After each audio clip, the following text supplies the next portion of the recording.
Hello, and welcome to the Libri Labra Book Club.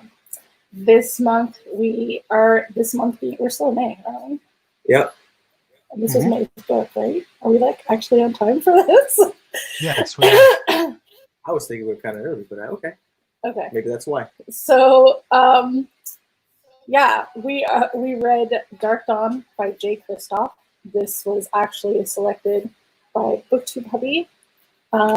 So do you want to tell us a little bit about why you nominated it?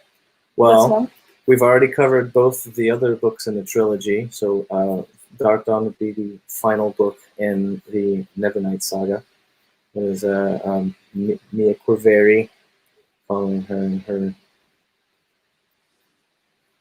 story, I guess. It is really about her story, the whole thing. But I nominated it because I wanted to finish I wanted everybody to finish it because I had already read it together as a book club. So that was why John nominated it. We are also joined today by Tom Brennan, Book Club VIP member. We can go through initial thoughts really quick, just so everyone knows. If you ever want to join us, for one of our readings and be part of the video discussion, you can do that by becoming a Patreon on patreon.com/Libri Labra. There are a few different tiers. So some perks are getting priority replies in comments, choosing books for me to review. And as a book club VIP member, you get to be part of the live chats. You also get to be part of our Facebook discussion that we have. Join us. Our exclusive Facebook book club discussion. And you get a custom bookmark and a few different things. So if any of that interests you, you can check that out on patreon.com/Libri Labra. So we will go through initial thoughts, and then we will jump into major spoiler territory. So if you haven't watched it, if you haven't read it, then you might not want to be spoiled. So go ahead, finish the trilogy, and then come back, and you can join the discussion in the comments after watching the video. Absolutely. Okay, Tom, initial thoughts. I did not like the book as much as I wanted to like it. Like I liked the other two volumes, and I had some questions about it, which I wrote in my review. If you've seen or have not seen that, which we'll get into in a bit. So you labeled it with spoilers, so I didn't read it. Okay. I figured I'd wait till good. Well done.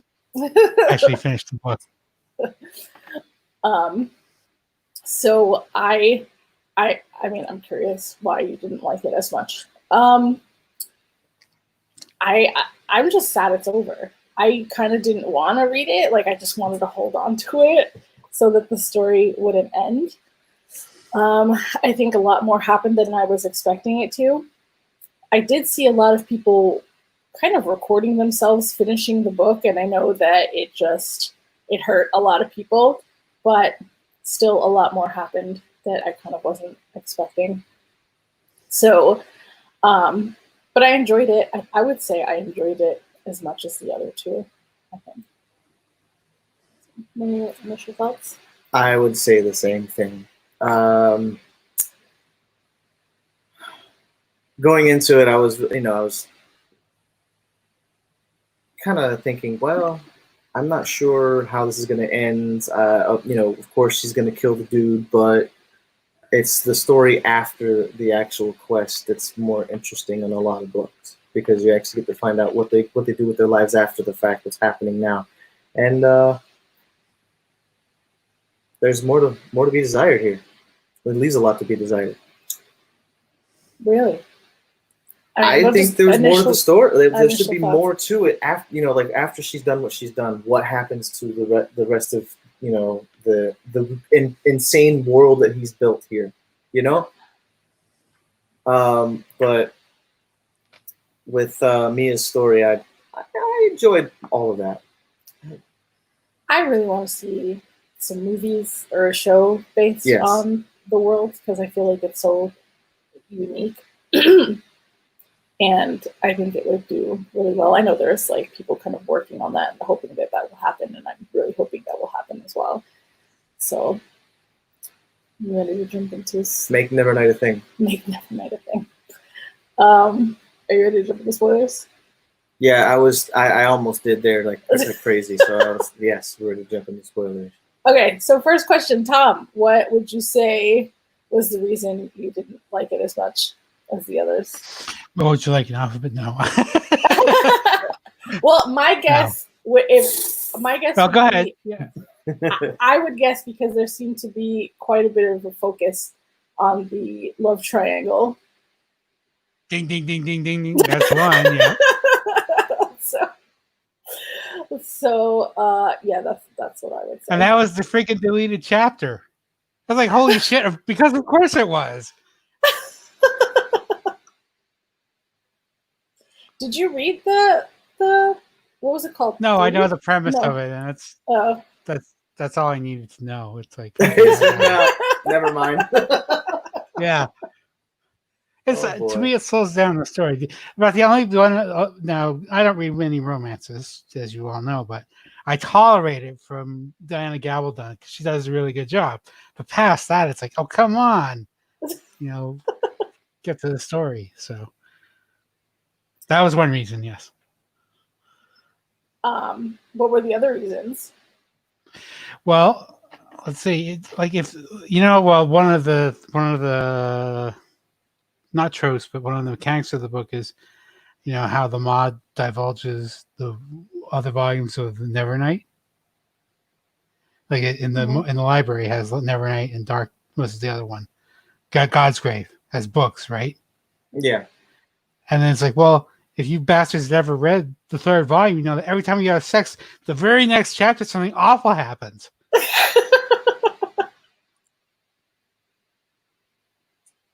And that's true. Like after every sex scene, Wow. For example, when they go to the port, and Ashlyn and Mia go at it, and then they get captured by Lord Valdir. That's one. When they get ambushed at the tower by Hush, who was it? Bladesinger? No, not Bladesinger. Wave Rider. Oh, when Wave Waker and Bryn. Wave Waker. Yeah. Yeah. They get killed almost in the act. It's like for after every sex scene, it seemed like, okay, well, something nasty's gonna happen. Sure enough, it did. I didn't notice that. I didn't. I did not put that together. I did not notice that. I think there's actually a quote in the book that I'm paraphrasing at this point, but it was more or less like, no matter how you look at it, you're going to get fucked. The universe is going to fuck you. So you might as well have fun with it before it happens. I don't know. There was quite a few of those in there. I have to go back and highlight. I was going to say that there was a quote that came up a couple times, which was like, I think it's like "fuck me slow, then fuck me hard." Yep. So I guess maybe if you looked at it like that, Yep. Maybe that was super intentional for him to put those scenes back to back, tragedy after. A literal and a metaphorical. Yeah. Yeah. But that's interesting. The things that I don't know. I'm sure I let so much escape me when I'm reading, so I'm just not thinking of it that way. I don't know. But something I really if you go back, find the sex scenes, and then read the very next chapter, and sure enough, something awful happens. Somebody dies. After each and every one. Happens. Yeah, so that's one reason I didn't like it. Like almost immediately after each thing. Yeah, they even talk shit about it. Like, time. It's like, yes. Not even the next. It's like it's within seconds. It's like next. It's okay. This just happened. Okay, shit hit the fan. Chapter, yeah. That's crazy. They actually capture them right afterwards, while they're still naked. Yeah.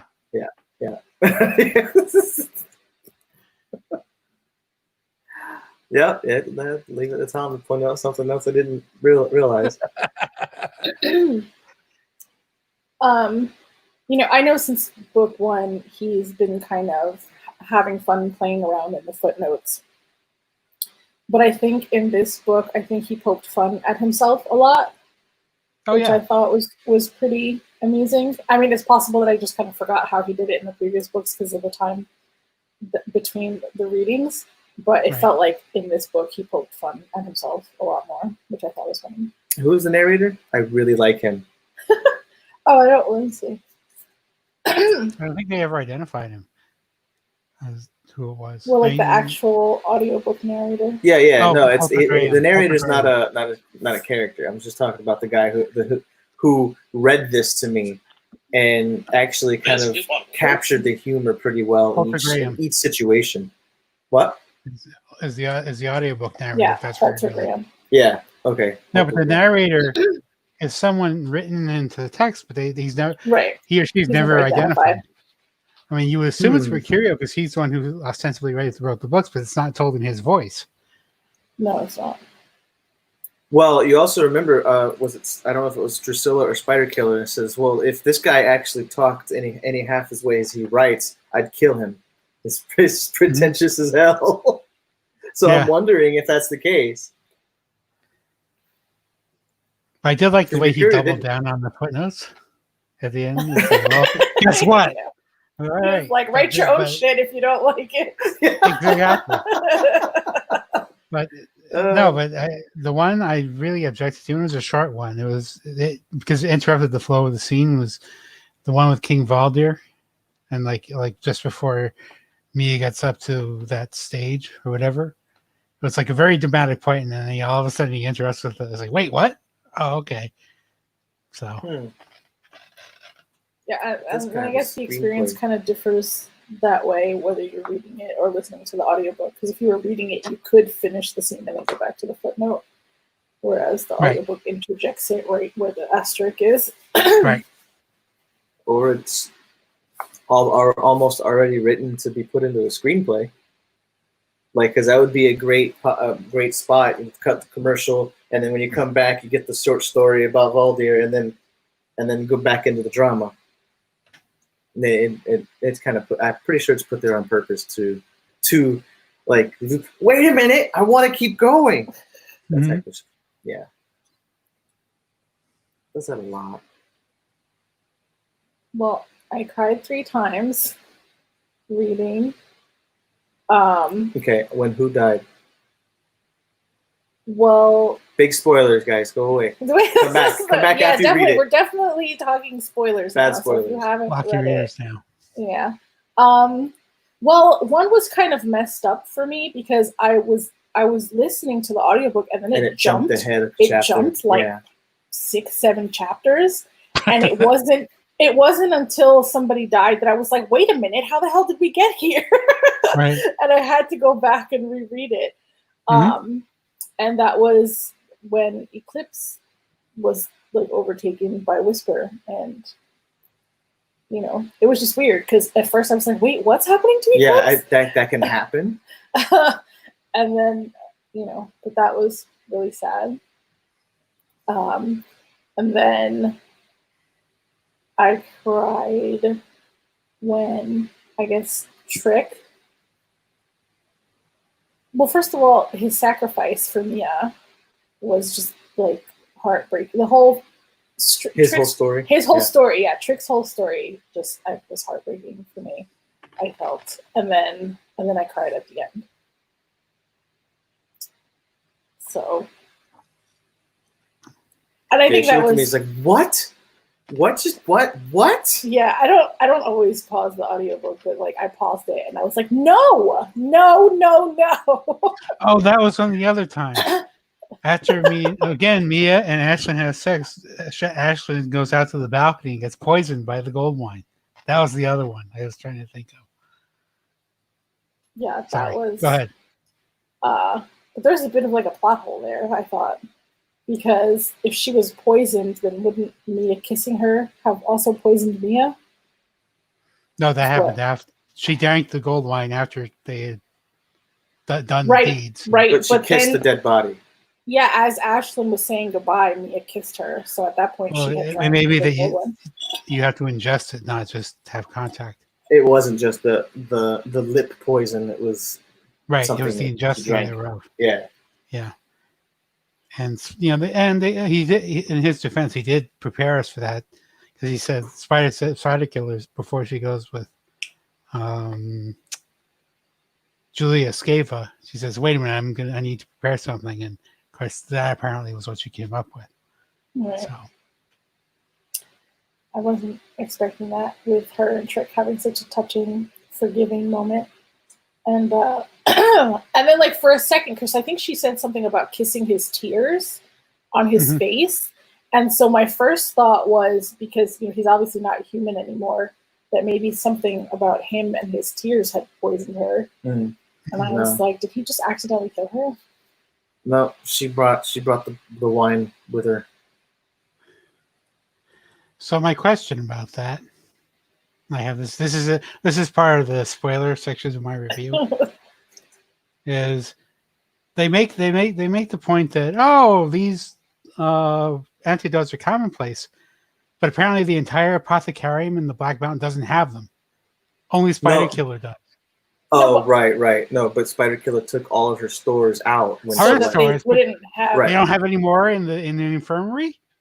Right. I call bullshit. I mean, I assumed that was all intentional. That was like part of the plan, was to make sure there wasn't any left behind. So, well, if they had said that, then yes, okay, that would make sense. But they didn't. They just said, "Well, I searched her lab and it's nothing's there." So, oh well. That might have been saying too much, though. I would think, because like I didn't even put those things together. So, but if they had made it any clearer what she was doing, then it would have been much easier to predict. Oh no! I mean, after the fact, like if they had just sent somebody to the apothecarium, you would think that they would say that at least check there, but they don't. They just look at Spider Killer's lab, and that's it. I see. Which I found. I see what you're saying. And I would not have noticed this if they had not spotlit the apothecarium with Mercuria going down there with his heart attack. Yeah. So apparently this is a thing, but not as big of a thing as for this part of the plot. You know what I mean? It just didn't make sense. The only thing I can come to the defense here is the fact that the entire first book, it's sectioned off, like this person does this person does this person does this, and the Spider Killer had everything to do with the poisons and the antidotes. But the apothecarium, I don't think that was really meant to be a staple in the mean Hogwarts, like the infirmary or whatever, the nurse's station. Because I see what you're saying though. I just don't think it's but then to carry the story. That's Spider Killer is the only person who can cure somebody who's been poisoned. Does that sound right? No, it doesn't. No. See, that's what I'm saying. Is it a niggling point? Oops. Yes, but what was it? Yeah. Wasn't Spider Killer the potions master? Yeah. I feel like that would be the same shit with Snape and Harry Potter. He would be the one that he's the specialist. So he's the one they call when somebody's poisoned. But the nurse, actually helps out, at least in Harry Potter's. Yeah, exactly. It's not just one person that has all the stuff. We have this whole thing devoted to curing people. Oh, we don't have those antidotes. Sorry. Okay. Not right now. Mm-hmm. Again, a very small point. But for those interested in getting involved in the entire series, I can't push it enough how much detail Jay puts in these little pockets of his story. In weird places most of the time, and I actually like that because some of them actually have threads that meet each other. Outside of that, I just some of those they get a little.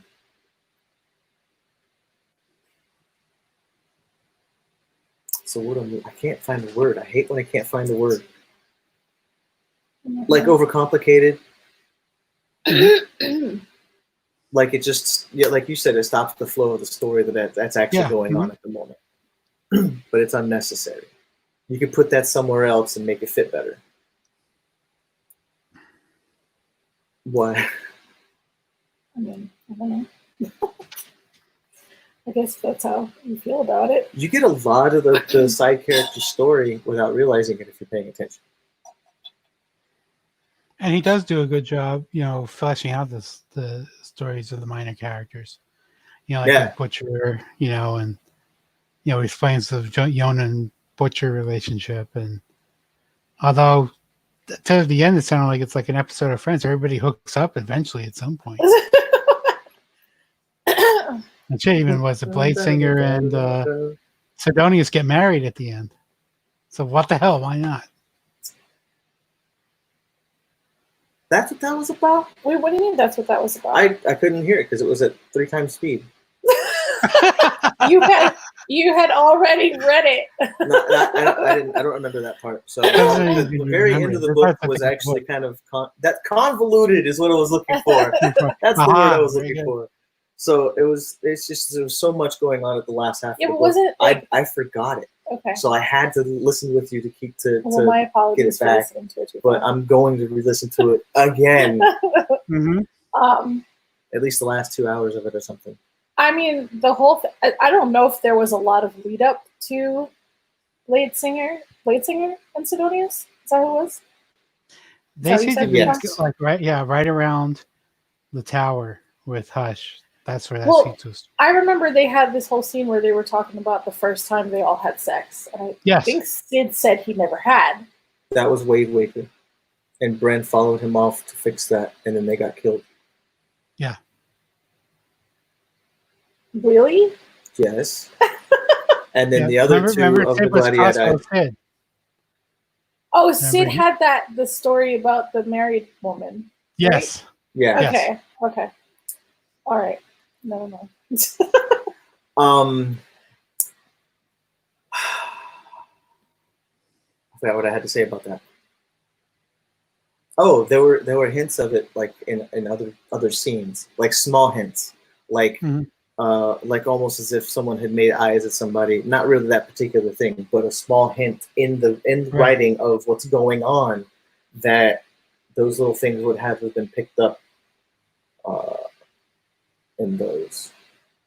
So it's like, oh, they like each other. I see. Mm-hmm. Yeah. I don't know how I confused.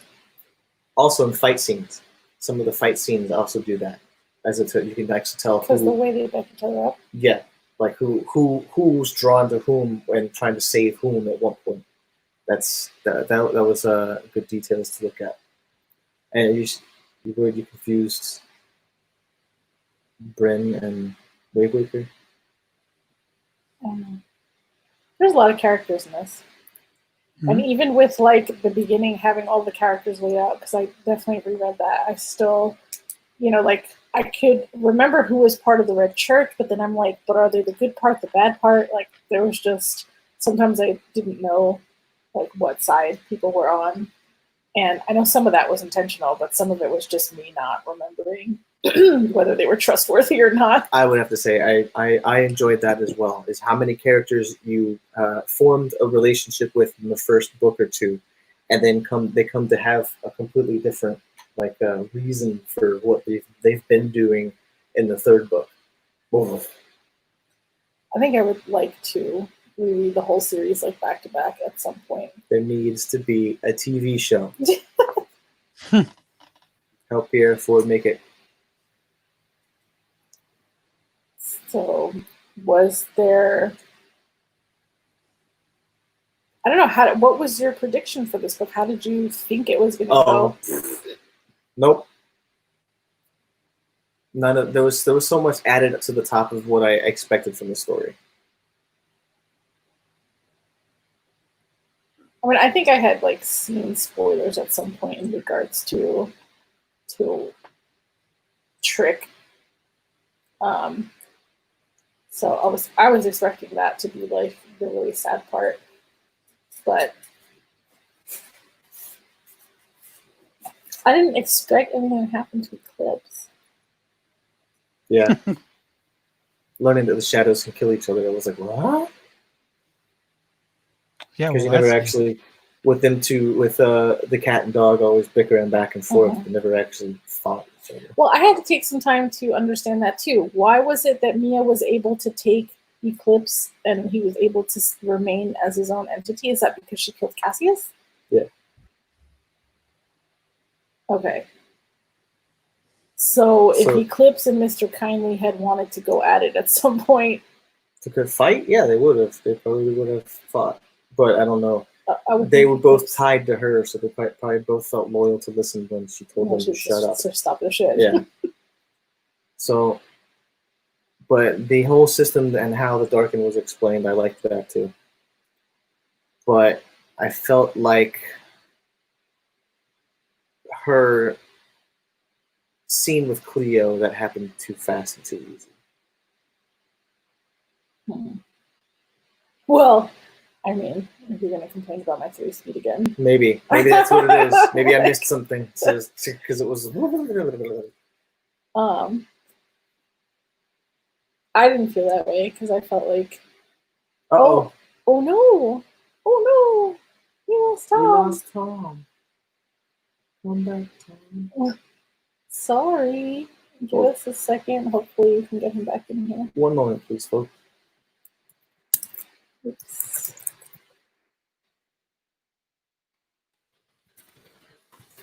Oh, shoot. I'll be right back. Wait, you're leaving too? What? What? That's not leaving. I'll be right back. What? Tom will be right back. How too. is that not leaving? You understand this is still live. I can't pause this. Well, we can't do anything until he gets back. Oh, there he goes. Hold on. Fine. Are I'm you back. still there? Oh. Yep. Okay. All right. Great. You can hear. Sorry. What were you saying? I don't remember. Eclipse, Cleo. Oh, that I said, I was saying that I didn't think it happened that quickly, and Mr. Kindly had been telling her, like, look around you, like, getting her to open her eyes and pay attention so that she could do something. Oh, I must have missed some of that because, okay, yeah. I'm going to have to go back and listen to the last little bit of this book. Because I didn't catch everything that happened with Mercurio after the fact, too. Because I know he was on his own mission as well, and I don't remember what happened with Spider Killer. Unless you guys want to tell me. Oh, Spider Killer? Yeah. Ashlyn finds Spider Killer in God's Great. Oh, okay, that's right. Okay, so what are your thoughts on Ashlyn's existence? Afterwards? Like tricks, right? You know, I don't know how I felt about Ashlyn, like, the whole book. Like, I almost, like, never, ever, ever came to trust her, even when Mia did. So, like, I was just always waiting for Ashlyn to betray her. But I don't think I had feelings about Ashlyn coming back. I had feelings about Trick taking his own life, going back to tell Ashlyn how to come back. Like, I felt like that was what stayed in my mind, you know? He did it so Mia can be happy. Well, yeah, I mean, like, that's how much Trick loved her. Don't make me cry. But she couldn't feel love him the same. Like, that was so selfless. But, you know, I guess it was cute that they were like forever and ever, and they still were able to be together, I guess. Literally forever, apparently. Yeah. So it's Pale Daughter, Black Daughter, Dark Daughter? You want me to do the book? No. I think that as far as the ending, though, what made me cry wasn't so much like what happened, or, you know, that Ashlyn and Mia still kind of get their happy ending, I guess. It was just more so the reflection at the end. Because you can, even though it's the narrator speaking, you can still hear Jay talking about how, like, the people you love never really die, and that the characters will stay with you, and the story will stay with you, and, like, all of that. So it was all that was very sentimental, I thought. Not necessarily. It's sentimental with everybody. What? The ending of the story. What did you think about Ashlyn coming back?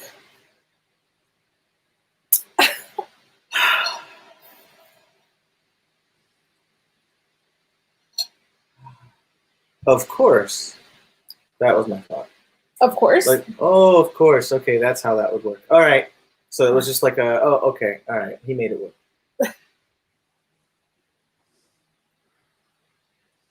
It's cool. So I didn't think about someone else actually doing the same thing. But he did. Right. What about you, Tom? What were your thoughts and feelings about Ashlyn coming back? Well, like John, it's like, well, we've been shown this before, so we know it's a thing in this world. So right, it's like she essentially took the same train he did. Right. You know, so I had not predicted it though. Like I wasn't like, well, she has to come back. Like I didn't predict it. No, I didn't either. But well, you think it would be Trick, but it's Allison. Oh, okay. You know, move on. So I don't know if it was her speaking to somebody else, but they had said something about like the mother. I guess the mother not being able to grant him a wish to bring him back a second time. Right.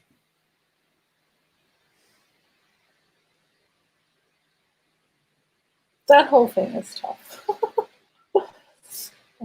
I know you didn't care much for the love story aspect of it, but I felt like it was tragic. The whole thing was tragic. I think them coming back after death is another like a nod towards the idea of faith being the winner of the war, because Ashlyn wouldn't have been.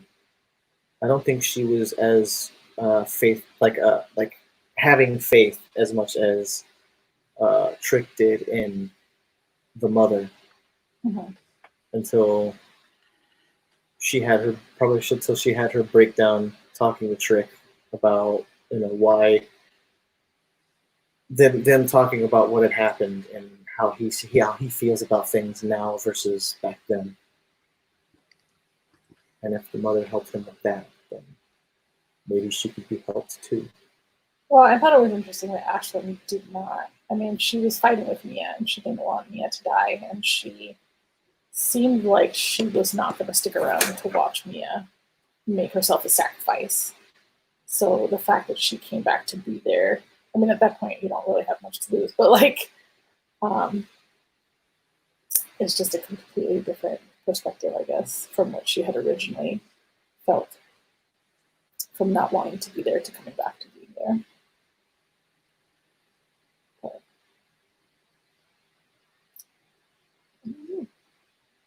I'm going to have to reread the... Go ahead, Tom. No, so one of the questions I have in my review is one of the in the final battle, what I expected to have happen, which did not ultimately happen, was that the thing that was Skeva, because that's also the book they're talking about. Those who have the will to do what others will not will succeed. Mm-hmm. I fully expected the thing that was Julius to kill Yonan to get that extra shard. And that would be the difference, but didn't work. I wanted Yonan to kill him. I really wanted. That would be so unlikely, though.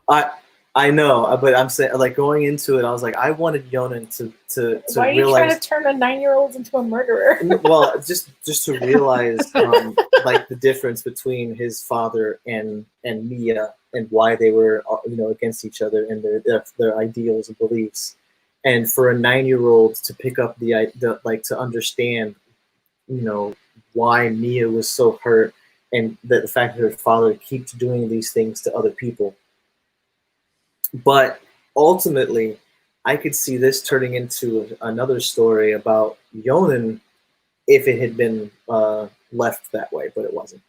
It was cleaned up. Mm-hmm. It was not a nice little bow, but it could have actually gone into a whole other story about how everything that happened around Yonan could have turned into another story of his journey after the fact. That's what I would have been expecting out of it, but knowing that he ended the entire series on that, but I still wanted Yonan to be the one especially when he grabbed Whisper and when Whisper was attacking Eclipse. Yeah, but like I was like, yes, do something now. Right, but he still let Eclipse die. It was a 9-year-old boy. He was still afraid of his father. That was the. That's something that Kristoff took great pains to explain to us multiple times. Yeah, yeah. You may hate him, gentle friends, but just understand, it's a 9-year-old boy who's still scared of his father. Eclipse deserved better. For real. The storyline behind that too, and why Eclipse liked Yonan, that kind of touched my heart a little bit too, though. The idea that Yonan reminded Eclipse so much of Cassius, and that's the reason why he hung out with him so much.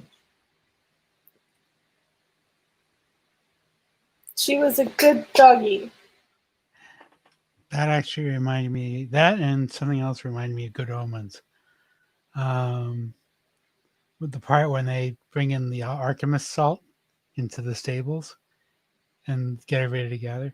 If you remember the scene with Agnes Nutter when they were going to burn her for witches, she had all the gunpowder and nails in her petticoats. I thought, well, okay, kaboom.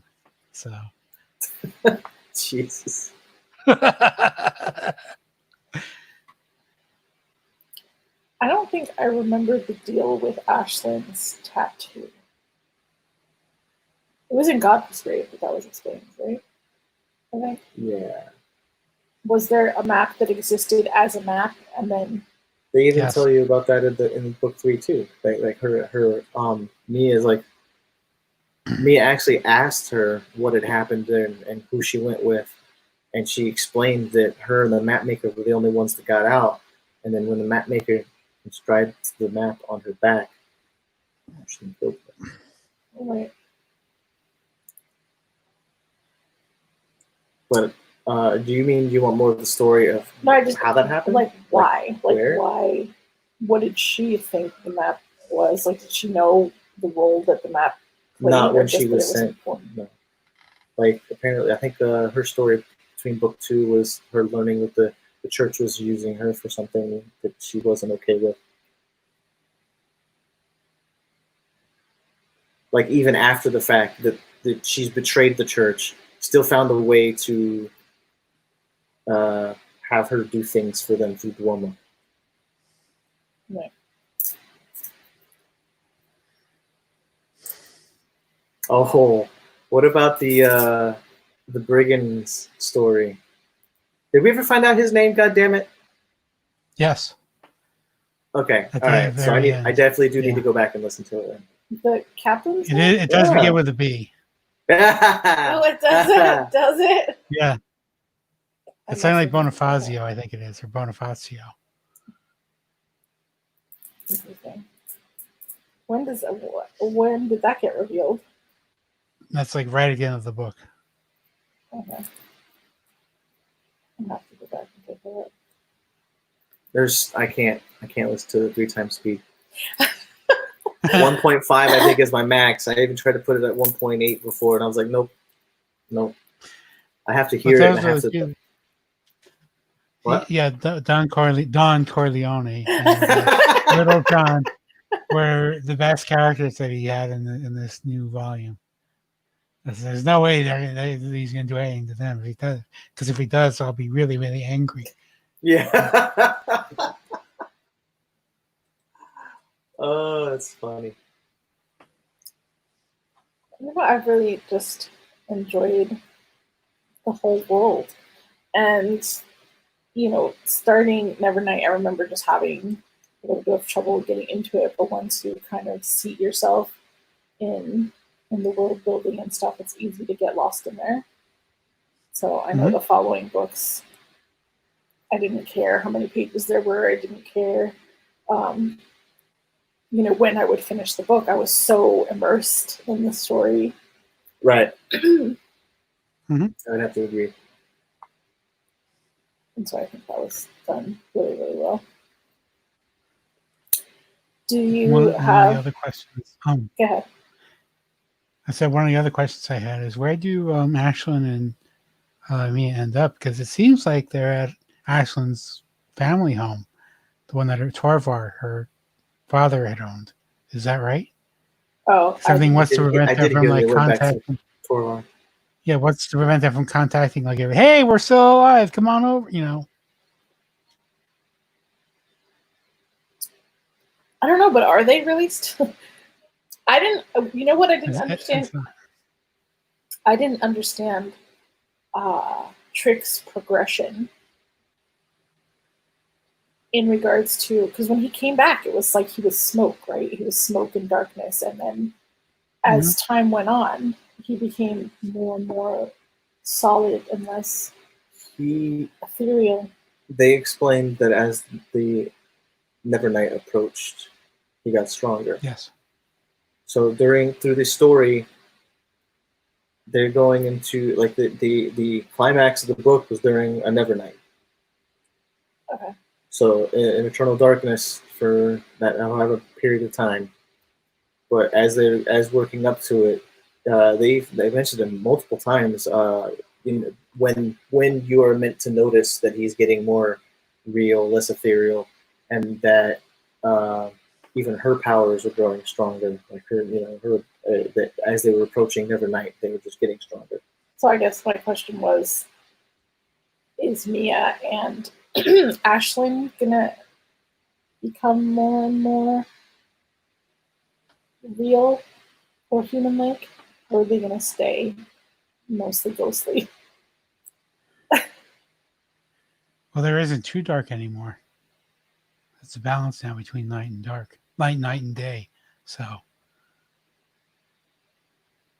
They're mostly ghostly. Yeah, Probably. that's why I figured they wouldn't be like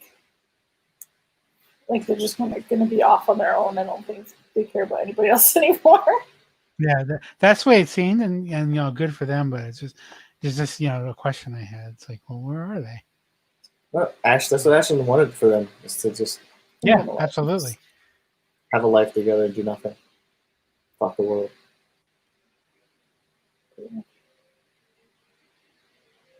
And for putting out two sons, everybody seems pretty copacetic with it.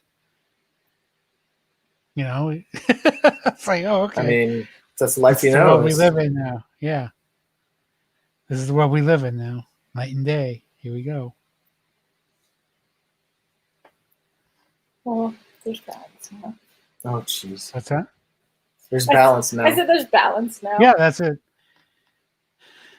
But on that, now that was one of my questions: is the world that Nevernight is set in? Is it flat? Where do the suns go when they disappear from the horizon? Yeah. No people on the other side see. Oh, here's the suns. But they never told that. So Yeah. Okay. That's it. So there are some flaws in his world. oh no, building. I'm not saying they're flaws. For me, as someone who loves Discworld, that's immediately what I thought of. It's because Discworld is flat. So it's like, well, where do the suns go? Once they drop below the horizon. And I know the answer for Discworld, but I don't know the answer here. I see. I think it was meant to assume that it rotated the planet like ours do. Yeah. So let's see. I think we should go with final thoughts. Yeah. The chair is hurting my back, and I have to cook dinner. Okay, so final thoughts. You want to go first? Oh, I mean, I'm still going to give them 5 stars as much as I enjoy the story, the wit, and the threads. But there definitely is something left to be desired story-wise. But that could be just because I can't listen to it at 3 times speed. So I'm not going to take that star away until I'm not happy with on you. That's what on I missed. Not on the author. Yeah. So I would say even though if you decided to watch this video full of spoilers and you like a good story and you haven't read the book, give it a shot. It really is worth reading. The entire trilogy. Don't just start at number 3. I don't think anybody would do that. But Ask my dad. He's weird. Oh my god. I think I give it 5 stars also. And I think just being so, because I kind of have ADD, and sometimes I'm just eager to finish a book even though I'm enjoying it, but like really reading these just never felt like that. And they're relatively long books. So the fact that he could make me forget the real world and just be like in this story with these characters, to me it's 5 stars. What you told me? Well, I did like the book. Don't get me wrong. I mean, and towards John, what he said at the beginning of this session was that I would like to see Kristoff do another trilogy of books, like 100 years after the events of here, and see what the world looks like then. And like me and Ashwin could have cameos and such, but it's really a new story. But I give it a 3.5 out of, but I would round it up to a 4. So I did enjoy it. And the audiobook narrator did a really, really good job. Halter Graham. Kudos to him. Yeah, he does a good job. I think it's an understatement. You're welcome, Halter. So next month we are reading. Actually, I should probably double check that. But The Testaments. We're reading The Testaments by Margaret Atwood, aka the long-awaited sequel to The Handmaid's Tale. I almost said The Princess Bride. I have no idea why. The same number of syllables, I think, or something like that. Yeah. So I'm curious if her writing has changed at all, or if it's going to be fairly the same as The Handmaid's Tale. Oh, you mean the show? I heard there were some connections to the show. Well, there would have to be, because the show. Well, I mean, does it have to be? I would think she could have done whatever she wanted with her story. Like, except that now we have canon in what Atwood really in the story with the TV show, because now we do. So, well, that is what we're reading for June. Testaments by Margaret Atwood. So, if you are interested in joining us, please do, and then you can join us for the discussion at the end of June. So, if you watched this far, thanks. Thank you for watching. Thank you for joining us. And I hope you all have a great afternoon. Bye everybody.